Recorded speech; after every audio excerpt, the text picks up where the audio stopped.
নমস্কার, আমি সন্দীপ। কিছু ভুতুড়ে কান্না দিয়ে ভরানো আমার ডায়েরি।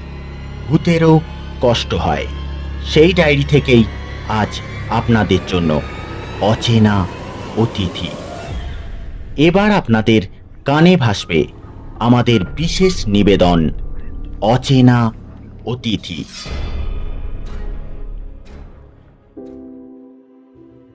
শ্যামাপ্রসাদবাবু অনেক দিন ধরেই একটা বাড়ির খোঁজ করছিলেন। যেমন তেমন গোছের কোনো একটা বাড়ি পেলেই হলো, শুধু একটু নিরিবিলি। কারণ তিনি এখন যে বাড়িটাতে ভাড়া থাকেন, সেই বাড়ির মালিক চিরকালই একটু খিটখিটে গোছের। একটুও এদিক ওদিক হওয়ার জো নেই। রান্নার সময় একটু বেশি ধোঁয়া হলে তিনি অশান্তি করেন। বেশি রাত অবধি লাইট জ্বেলে রাখলেও অশান্তি। একটুও শোরগোলও তিনি পছন্দ করেন না। সারাদিন বাড়িতে বোবার মতো বাস করতে হয়। টানা 10 বছর ধরে এইভাবে থাকতে থাকতে শ্যামাপ্রসাদ বাবুর স্ত্রী শান্তিলতা দেবী একেবারে ক্লান্ত হয়ে পড়েছেন। তিনি আর এত বাঁধা ধরা নিয়মের মধ্যে থাকতে পারছেন না। এবার তেনারা একটু নিজেদের মতো করে থাকতে চাইছেন। তাই শান্তিলতা দেবী 30 বছরের সাংসারিক জীবনে এই প্রথমবার শ্যামাপ্রসাদ বাবুর কাছে কিছু আবদার করলেন। হ্যাঁ গো, এবার বাড়িখান একটু বদলাও দেখি বাপু। শ্যামাপ্রসাদ বাবুরও এই বাড়ি থেকে মন উঠে গেছে। তিনিও এই বাড়িতে হাঁপিয়ে উঠেছেন। তাই তড়িঘড়ি একটা ভাড়া বাড়ির খোঁজে তিনি লেগে গেলেন। তারপর তিনি এক পরিচিতের কাছ থেকে একটা বাড়ির খোঁজ পেলেন। বাড়ির মালিক শহরের বাইরে থাকেন। বেশ মস্ত দোতলা বাড়ি, নিরিবিলি পরিবেশ, সামনে একটা ছোট্ট বাগান। বাড়িখানা স্বামী স্ত্রী দুজনেরই খুব মনে ধরেছে। শ্যামাপ্রসাদ বাবু বাড়ির মালিকের সঙ্গে কথা বললেন এবং বাড়ির ভাড়া টাড়ার কথাও জিজ্ঞাসা করলেন। বাড়ির মালিক একটু আমতা আমতা করে বললেন, তা ভাড়া 50 টাকা দেবেন। শ্যামাপ্রসাদ বাবু বেশ খুশি হলেন।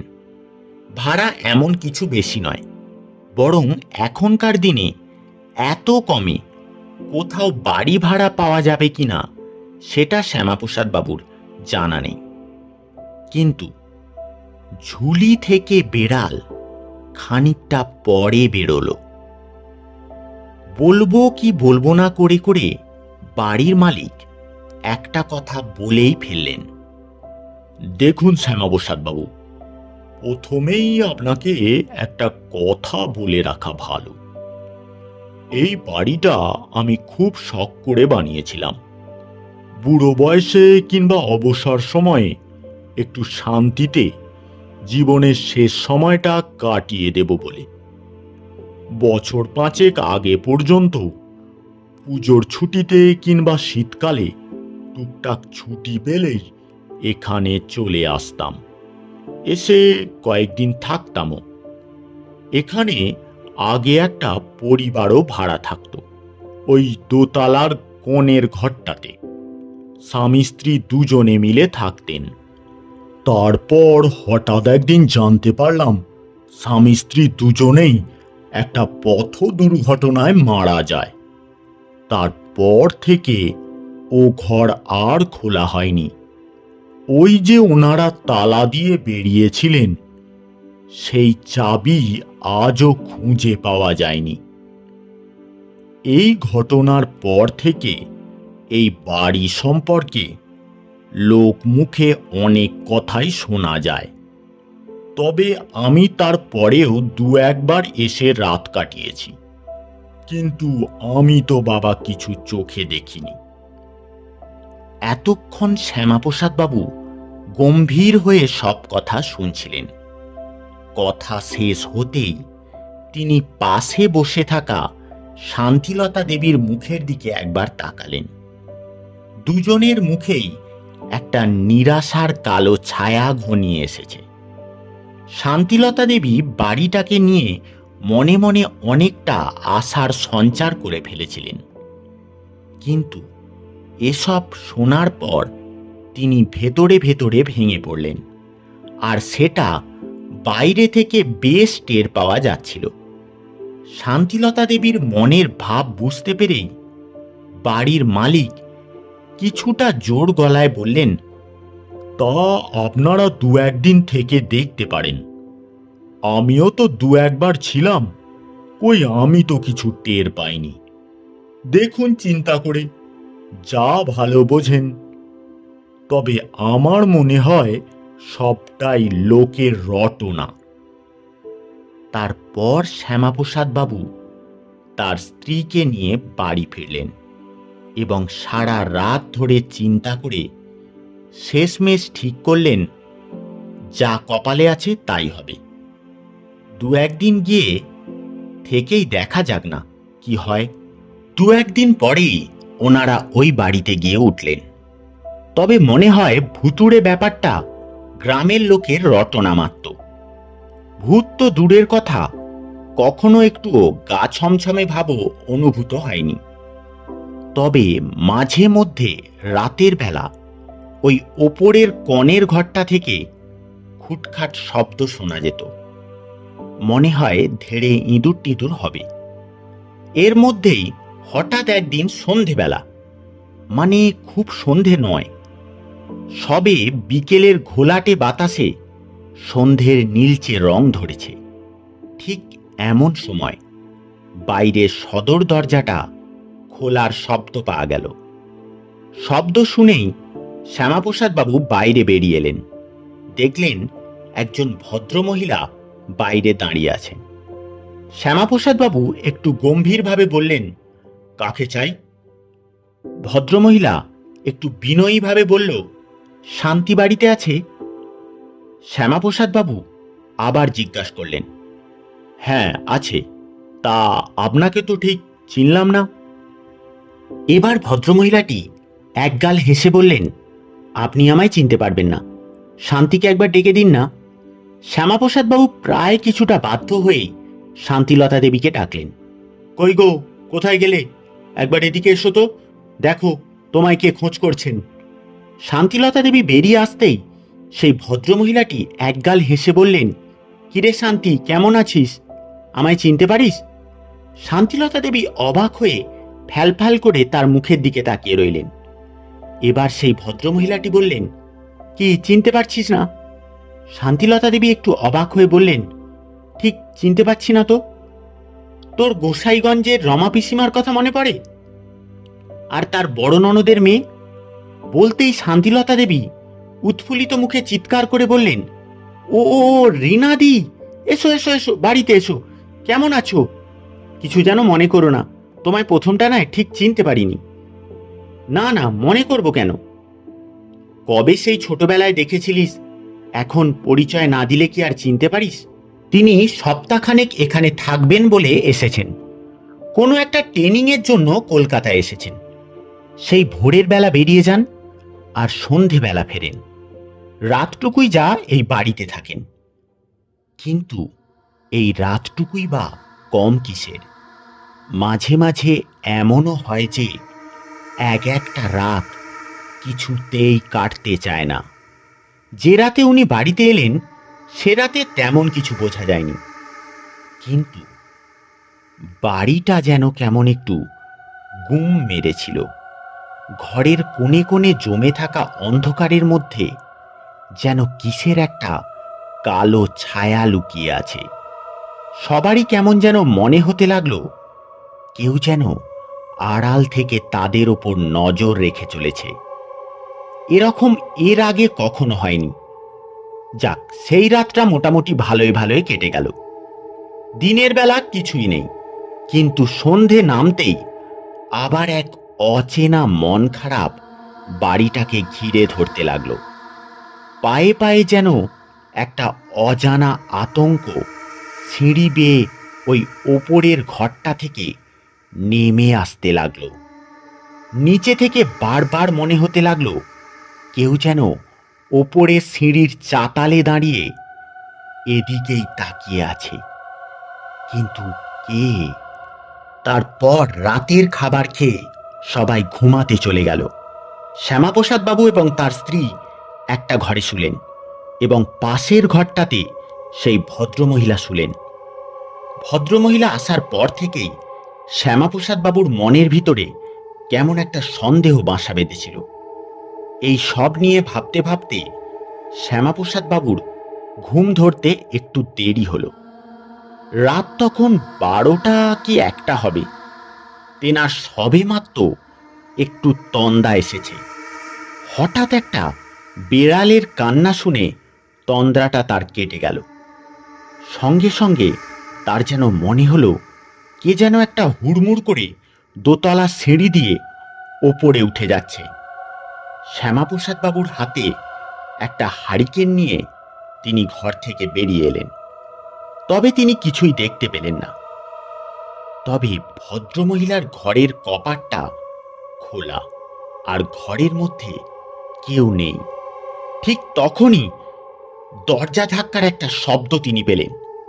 ওই ওই ওপরের কনের ঘরটা থেকে আসছে। কেউ যেন খুব জোরে জোরে দরজায় ধাক্কা দিচ্ছে। শ্যামাপ্রসাদ বাবু ধীরে ধীরে সিঁড়ি দিয়ে ওপরে উঠতে লাগলেন। বুকের ভিতরটা একটা অজানা আতঙ্কে ধড়াস ধড়াস করছিল। তিনি নিজের কানেই নিজের নিঃশ্বাসের শব্দ শুনতে পাচ্ছিলেন। ওপরে উঠতেই তিনি দেখলেন কোণের ঘরটার সামনে সেই ভদ্রমহিলা দাঁড়িয়ে আছেন। আর তিনি দরজায় মুখ লাগিয়ে ফিসফিস করে বলছেন, কই রে, কোথায় গেলি রে? দেখ দেখ, আমি এসেছি। শ্যামাপ্রসাদ বাবু আর স্থির থাকতে পারলেন না। তিনি নিজের অজান্তেই বলে উঠলেন, কে কে ওখানে? বলতেই সেই ভদ্রমহিলা পুরো স্থির হয়ে গেলেন, পুরো নিস্তব্ধ। চারিদিকে কোনো শব্দ নেই, যেন একটা মৃত্যুপুরী। তারপর ভদ্রমহিলাটি শ্যামাপ্রসাদ বাবুর দিকে না তাকিয়ে দরজার দিকে তাকিয়ে থেকেই গম্ভীরভাবে বলল, দে দে, দরজাটা খুলে দে। শ্যামাপ্রসাদ বাবু একটু ধমক দিয়ে বললেন, ও দরজা খোলা যাবে না, ওর চাবি আমার কাছে নেই। তারপর শ্যামাপ্রসাদ বাবুর দিকে আঙুল দেখিয়ে সেই ভদ্রমহিলা বলল, চাবি ওইখানে। শ্যামাপ্রসাদ বাবু এবার বুঝলেন ব্যাপারটা লৌকিক নয়, ভৌতিক। তিনি আবার বললেন, না, ও চাবি খোলা যাবে না। বলতেই একটা তীব্র চিৎকার করে সেই ভদ্রমহিলা তেনার দিকে মাথাটা ঘোরালেন। সে কি বীভৎস দৃশ্য! মহিলাটির দুটো চোখ আগুনের মতো দাউ দাউ করে জ্বলছে, আর মুখে এক চিমটেও মাংস নেই। তুই দরজা খুলে দিবি না? এই সব দেখে শ্যামাপ্রসাদ বাবুর দেহ ক্রমশ ধীরে ধীরে অবশ হয়ে যেতে শুরু করলো। এরই মধ্যে চেঁচামেচি শুনে শান্তিলতা দেবী সিঁড়ি বেয়ে ওপরে উঠে এসেছেন। শান্তিলতা দেবীকে দেখতে পেয়ে সেই ভুতুড়ে মূর্তিটা শান্তিলতা দেবীর কিছু বুঝে ওঠার আগেই একটা কালো ধোঁয়ার মতো নিজের শরীরটাকে অদৃশ্য করে শান্তিলতা দেবীর শরীরের মধ্যে প্রবেশ করে গেল। সঙ্গে সঙ্গে শান্তি দেবী একটা ভুতুড়ে রূপ ধারণ করে হাওয়ায় ভাসতে ভাসতে নিচের দিকে নামতে শুরু করলেন। শ্যামাপ্রসাদ বাবু নিজের ঘোরটাকে কাটিয়ে তার পিছন পিছন ছুটল। শান্তি দেবী এসে দাঁড়ালেন বাড়ির দালানের একটা মস্ত থামের সামনে, আর জোরে জোরে সেই থামে মাথা ঠুকতে শুরু করলেন। মাথা ফেটে গলগল করে রক্ত বেরোচ্ছে, তবুও তিনি মাথা ঠুকে চলেছেন।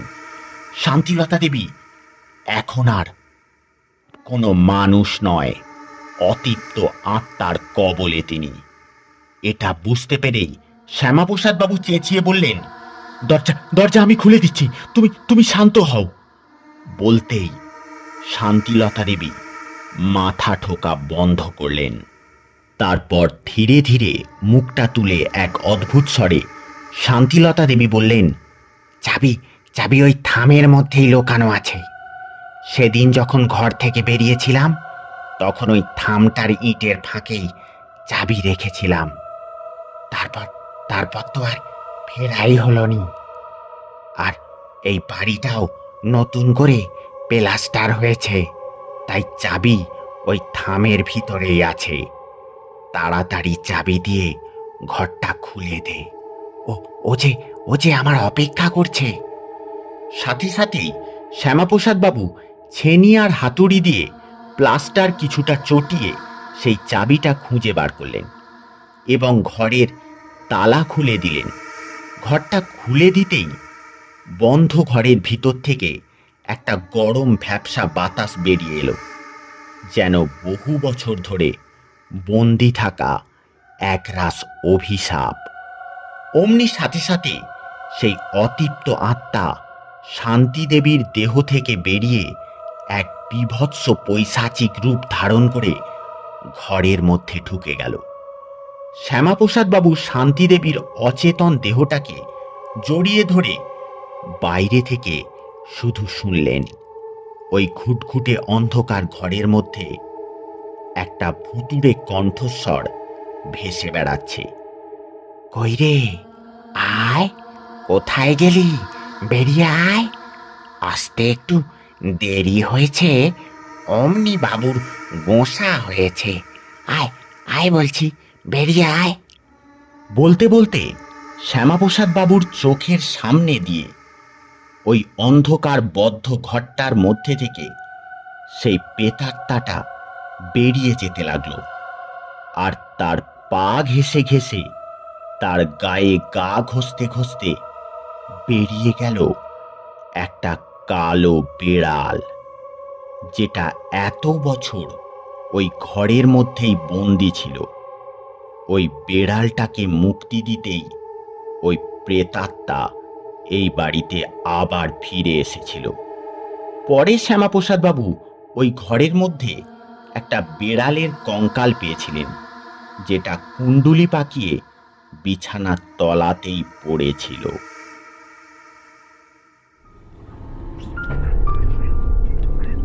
এতক্ষণ শুনছিলেন অচেনা অতিথি।